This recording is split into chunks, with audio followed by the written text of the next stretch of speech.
Well, as you know, former President Trump pounding the table on a range of tariffs that he plans to level against Chinese imports unless or until China relents on its own tariff policies against American goods.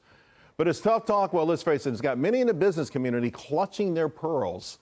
It is interesting, though, to see business come to the defense of the consumer, potentially paying higher prices. It sounds kind of funny, right? I mean, considering that the source of long-term success for business is pricing power. In fact, take a look at this chart. Revenue growth, by far the most important driver for long-term stock market performance, and that, of course, means pricing power.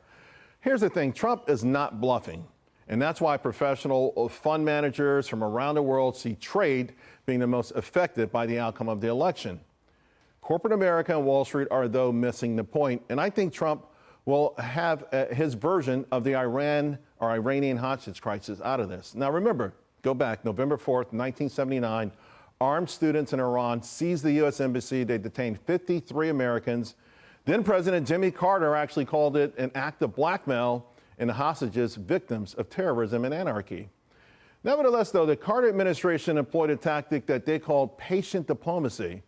Some historians attempt to credit the Carter team with the eventual release of the hostages, but the date of the release tells the real story. January 20th, 1981, Ronald Reagan sworn in as president of the United States. It's clear Iran did not want to tangle with the new commander-in-chief. It also ushered in the famous Reagan era of peace through strength and Pax Americana.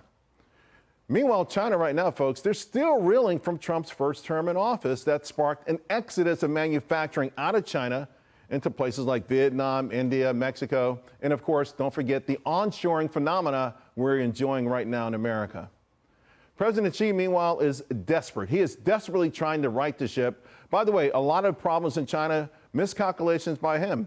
The one-child policy, the COVID zero policy. And I hate to break it to everyone who watches the show and all the Americans out there who loaded up on the China trade, but so far that stimulus plan has been dead on arrival.